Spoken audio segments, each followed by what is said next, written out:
sino que analicemos su circuito para que tú también estés en condiciones de comprenderlo e implementarlo con elementos o dispositivos discretos. Te explico.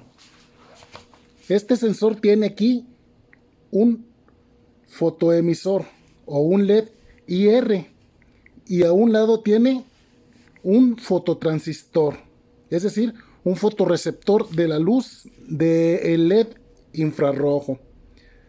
Tenemos aquí una serie de resistores y capacitores SMD que ya lo analizamos, y tenemos también un dispositivo LM393 que viene siendo un comparador doble. De hecho es un circuito operacional, un amplificador operacional doble, que en este caso está conectado y está funcionando como comparador. Tiene un amplio uso como comparador, por eso algunas veces se le llama comparador LM393. Tenemos aquí un resistor variable para la configuración de nuestros comparadores y tenemos una luz piloto de la salida y una luz piloto de la entrada de energía al sensor con sus respectivos resistores SMD. Observa, nuestro sensor, una placa básica para estudiantes y de fabricación china, como lo puedes apreciar. Bueno, tiene 3 pines. De derecha a izquierda encontramos que vamos a energizar aquí con 5 voltios, ahí dice VCC, y luego ground o tierra, que es GND, y a la izquierda tenemos nuestra salida. Vamos a probarlo, vamos a ver qué efectos hace ante el uso. Ya anteriormente aprendimos cómo interactúa un LED IR y un fototransistor cuando la luz infrarroja activa al fototransistor, y esto dentro de un optoacoplador. Sin embargo, estos dos elementos suelen también coordinarse muy bien en el exterior como dos dispositivos discretos, es decir, por separado. En el optoaislador están uno frente al otro. Pero veamos qué sucede cuando los dispositivos están en forma adyacente o bien colocados uno junto al otro. ¿Te interesa? Quédate aquí. Este video es para ti. Te habla tu amigo Marco Córdoba. Desde aquí, tu canal, el Aula Virtual. Observa que así vienen dispuestos en el sensor óptico reflectivo o llamado sensor de obstáculos tipo infrarrojo. Así vienen dispuestos, como te digo, tanto el LED IR como el fototransistor. Siendo así, cuando el LED IR emite una luz, esta se pierde hacia el frente y no llega al fototransistor, que está a un lado. Ahora, nota por otro lado que si atravesamos un obstáculo translúcido o transparente, la luz infrarroja que emite el LED IR es refractada o bien desviada, por lo que nuevamente el fototransistor no recibe la luz y no puede accionarse. En cambio, un obstáculo que sea capaz de reflejar una parte considerable de la luz del LED infrarrojo hará que ésta sea capaz de incidir en el fototransistor y que de esta forma quede activado el fototransistor. Esta es una buena forma para considerar que el fototransistor detecta un obstáculo que se encuentre frente de él, pero se requiere un circuito mucho más completo que solo eso. Veámoslo. Pero ¿cómo es que funciona internamente el circuito? Aquí tenemos la línea de 5 voltios o VCC y abajo el negativo a tierra o GND. Conectamos el diodo infrarrojo con su resistor de 100 ohms para que su luz active al fototransistor. Para ello, el fototransistor lo conectamos así, con un resistor de 10 kiloohmios. Retomemos la idea de tomar una tensión del colector del transistor. Nota que no estamos tomando la corriente en serie del colector, sino una señal de voltaje. Esta señal muy pequeña vamos a compararla y a procesarla con un comparador LM393. Nuestra señal de referencia la tomamos con este potenciómetro, aplicándolo a la entrada inversora del LM393.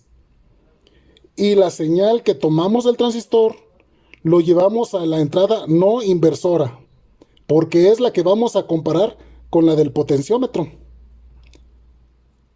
Obviamente el LM393 necesita su propia alimentación para que funcionen sus circuitos internos. Entonces conectamos así. Esta es la salida del LM393 y a la vez también es la salida del circuito de todo el sensor. Es un requisito estabilizar y retroalimentar el LM393. Podemos hacerlo con este resistor de 10 kilo ohms. Pero nos faltan las luces piloto. Aquí instalaremos un LED SMD con un resistor de 1 kilo ohm. Este prenderá al momento de energizar al sensor óptico. Luego, este otro LED que nos indica uno de los estados lógicos de salida o respuesta del sensor, nota que se va a activar cuando la salida del LM393 es lo suficientemente negativa con respecto a VCC. Finalmente, agregamos dos condensadores para la supresión de ruidos y transitorios, uno a la entrada del circuito y el otro a la salida del comparador. Un comparador también es un amplificador. La señal de entrada depende de la luz reflejada en el obstáculo y también de su distancia. Entonces el potenciómetro sirve para regular la sensibilidad del sensor y puedes experimentar y ver qué sucede. Si has llegado hasta aquí, te felicito, porque es la etapa de la teoría la que suele ser la más difícil. Así que ahora vayamos a la práctica.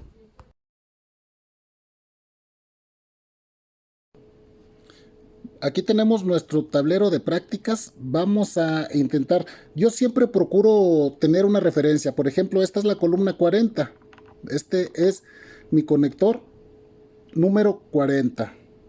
Entonces, el pin que va a la salida que dice out, como lo puedes apreciar aquí, lo vamos a conectar en el número 40, de esta manera. Y aquí tenemos ya insertado nuestro sensor.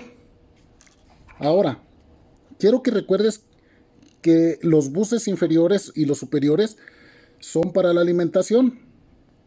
Toda esta hilera o esta fila va a llevar la alimentación positiva y abajo la alimentación negativa. Entonces hay que conectar el pin derecho, hay que bajarlo por esta columna y conectarlo hacia este punto para que se conecte hacia la alimentación positiva.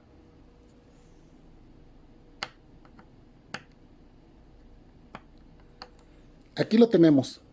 Quiere decir que nosotros la alimentación, el polo positivo que circula por esta hilera, vamos a llevarlo a través de esta columna hacia el pin que requiere la alimentación VCC. Ahora hay que llevar el siguiente pin, el del medio. También hay que brincarlo de esta columna hacia esta hilera inferior, que es el ground o tierra.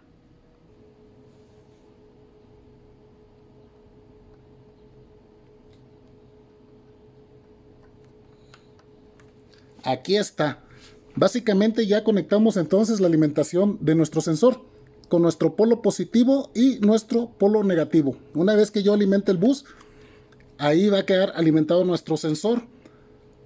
Recordemos que este sensor trabaja a 5 voltios de corriente continua. Y ahora nos falta conectar la salida. Vamos a conectar la salida hacia donde nosotros podamos detectar visualmente. Se me ocurre que vamos a usar un LED. Observa, aquí tenemos este LED. Nuestra salida es positiva, va a tener una salida positiva con respecto al ground. Así que había que conectarle este LED, pero detectemos cuál es el polo positivo. Viene siendo nuestro ánodo. Déjame lo acercamos a la cámara. Una forma de detectar, ahí se alcanza a ver muy opaco, ¿verdad? Pero una forma de detectar, si tú puedes ver dentro del LED, hay una parte que está muy gruesa. Esa parte que está muy gruesa, ¿sí? Viene siendo el cátodo. Así que el pin que yo tengo en mis dedos viene siendo el ánodo. Así que el ánodo es el que vamos a conectar hacia el pin de salida. De esta forma.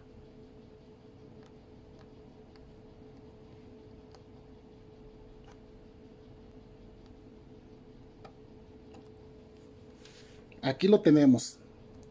De esta forma es el ánodo el que quedó conectado hacia la salida del sensor.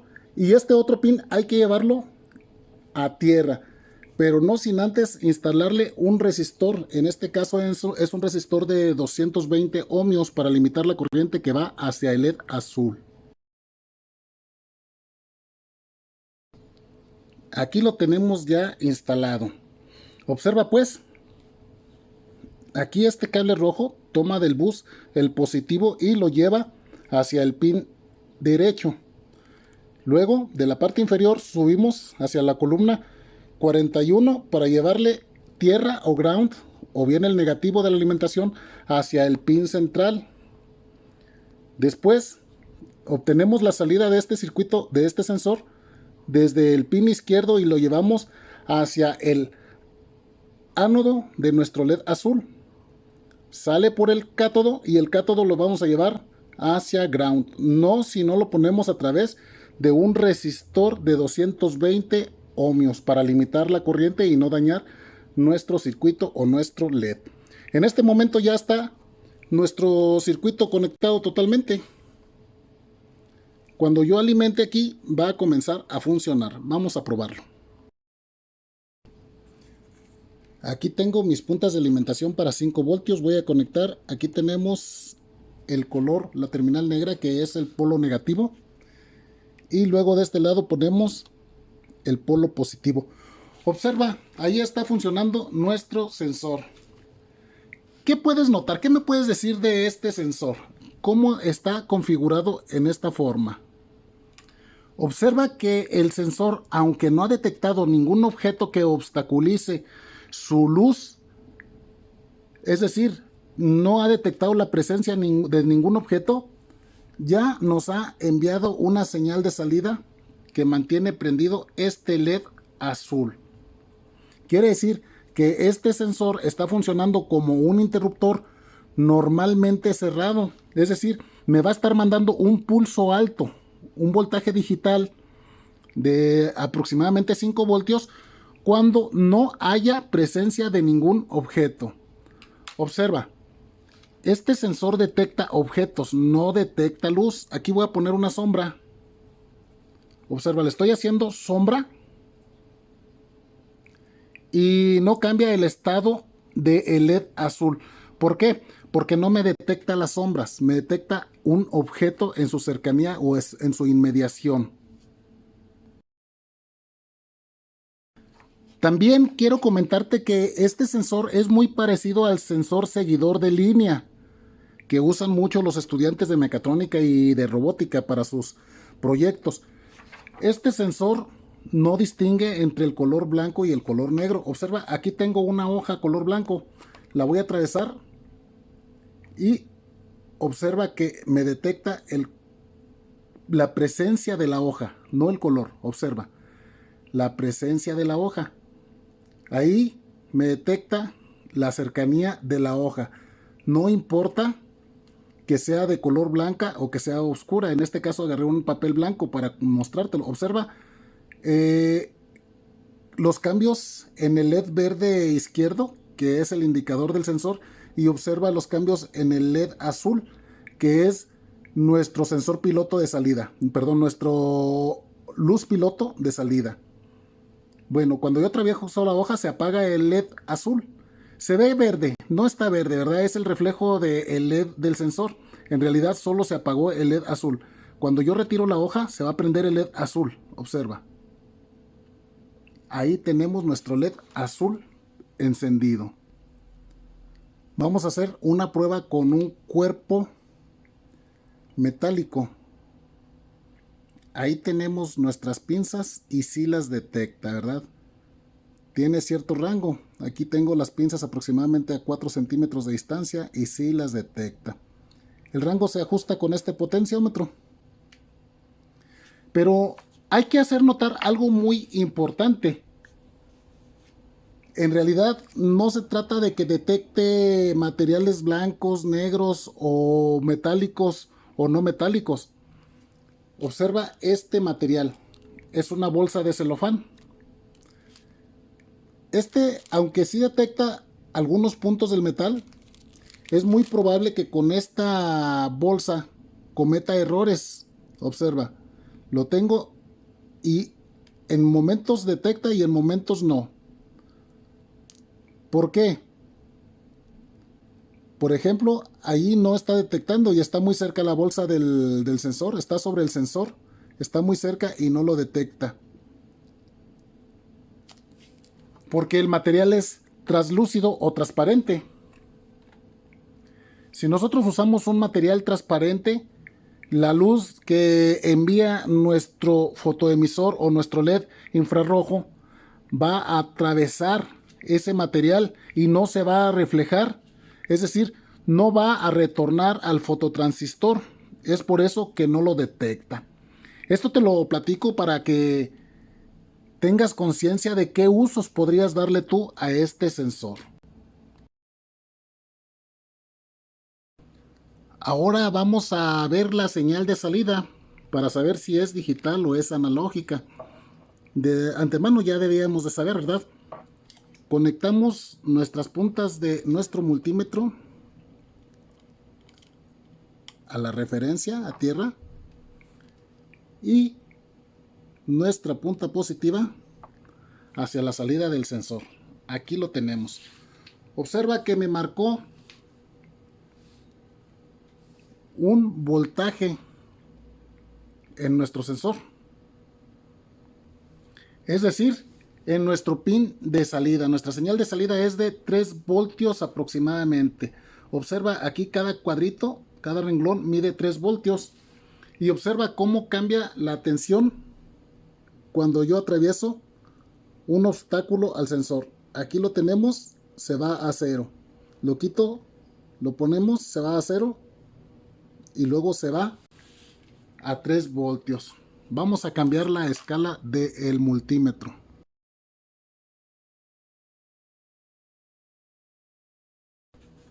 Ahora sí podemos apreciar un poco mejor los pulsos que estaría generando nuestro sensor. Observa, cuando no hay ningún obstáculo, está en un nivel lógico alto. Y cuando acercamos un obstáculo, se va al nivel lógico bajo. Observa. ¿Qué uso puedes darle a este sensor? Yo he visto que generalmente los estudiantes simplemente ponen el detectar o no detectar una pieza que va en una banda. Ya ese es un ejemplo muy concurrido. Pero si piensas de una forma un poco más proactiva, un poco más creativa, observa que este es el principio de un lector óptico. Puede detectar, por ejemplo, una pieza rotativa. Vamos a hacerte el ejemplo. Aquí tenemos este pequeño disco giratorio. Observa. Va creando los pulsos de los huecos en nuestro multímetro gráfico. De esta manera podemos crear un código de pulsos de acuerdo a la posición de una pieza o de una máquina rotativa. Este más o menos es el principio de cómo funcionan los encoders o los lectores de la posición de un eje rotativo de un motor. Es muy frecuente que en las industrias se ponga una pieza metálica soldada a una polea y cada vez que esa pieza sea detectada por nuestro sensor, estará enviando la señal de una revolución, es decir, de un ciclo de giro completo de la polea. Y de esta manera se puede medir la velocidad de giro de ese motor. Y no solamente la velocidad, sino también la cantidad de revoluciones por minuto. Claro, esto a través del auxilio de otros circuitos. He cambiado por otro multímetro para que puedas apreciar la lectura de la tensión o el voltaje que existe en la salida de este sensor. Y podrás observar que su voltaje es de 2.6 voltios aproximadamente. Y me vas a preguntar tú, oye Marco, ¿no es muy poca tensión? Yo quería usarlo en una tarjeta de Arduino. Y te digo, de hecho, meramente estos sensores son para aplicaciones didácticas y son complementos del aprendizaje de Arduino. Pero en este canal nos enfocamos a hacer un análisis un poco más exhaustivo de los elementos y dispositivos electrónicos. Es decir, tenemos un enfoque más electrónico, el analizar cómo funciona cada uno de los dispositivos, el cómo interactúan, para que tú tengas un panorama más amplio y general y que a futuro entiendas el funcionamiento de cada dispositivo cuando se encuentran en tarjetas más complejas. Bien, te decía, nosotros instalamos un LED y el LED es el elemento que le da uso a la salida de este sensor para darnos una señal del funcionamiento del sensor. No era necesario porque el sensor ya tiene su LED integrado, ese LED verde que está a la izquierda. No obstante, como una práctica es un buen elemento analizar de esta, es una buena práctica, perdón, analizar de esta forma. Observa, la salida realmente es cercana a los 5 voltios, pero el efecto de haberle conectado un LED y el efecto de los diodos hacen que esa tensión se reduzca a aproximadamente 2.60 voltios. Observa qué pasa cuando yo quito la carga. Quito mi LED azul, es decir, quito mi diodo emisor de luz. Y la tensión de salida de nuestro sensor es de 4.91, aproximadamente 5 voltios. Ahora sí, lo puedes usar en tu tarjeta Arduino. Observa la diferencia entre el hecho de usar módulos y tarjetas Arduinos. Si tú te acostumbras a usar solo módulos y no analizar profundamente la electrónica, vas a dejar de explorar una gran gama de posibilidades de tus dispositivos electrónicos. Nosotros, con una pequeña señal, una señal muy pequeñita, incluso de algunos milivoltios, podemos tomarla como una señal de referencia y amplificarla para darle otro uso. En cambio, si nos imponemos solamente a analizar desde el punto de vista que es un sensor que le aplica 5 voltios y obtiene 5 voltios, se nos escapó toda esa gama de posibilidades de aprendizaje, porque vamos a esperar que solamente podemos utilizar 5 voltios de salida de este sensor. Ese es el objetivo de este video, enseñarte cómo funciona realmente el sensor de forma analítica y no de forma integrada. Que a final de cuentas, tú eres el que decides qué uso le vas a dar a tu sensor y qué aprendizaje te quedó de este video. Porque observa que en realidad la mayor carga de trabajo la tiene, o importancia del trabajo la tiene nuestro comparador. Observa que ya en videos anteriores habíamos visto cómo trabaja el fotoemisor y el fotorreceptor en un optoacoplador. Y vimos qué interesante cómo se coordinan esos dos dispositivos para hacer el efecto de un optoacoplador. En este caso ahora los estamos separando. No se está mandando la señal directamente de un fotoemisor al fotorreceptor, sino que necesita un elemento reflejante que regrese la señal. Pero a final de cuentas esa pequeñísima señal la estamos procesando. La estamos procesando a través de un comparador electrónico para poder dar una salida de mayor potencia a nuestro sensor. Y eso es lo que debes aprender básicamente en el sentido electrónico. No solamente el hecho de que el sensor detecta o no detecta la presencia de un objeto. ¿Qué te parece este video? Espero que me regales un like, que te suscribas si es de tu interés y si realmente te fue muy útil. Apóyame por favor, compartiendo con tus redes o con tus compañeros que sean afines a esta materia. Te saludo tu amigo Marco Córdoba. Te veo en nuestra próxima edición.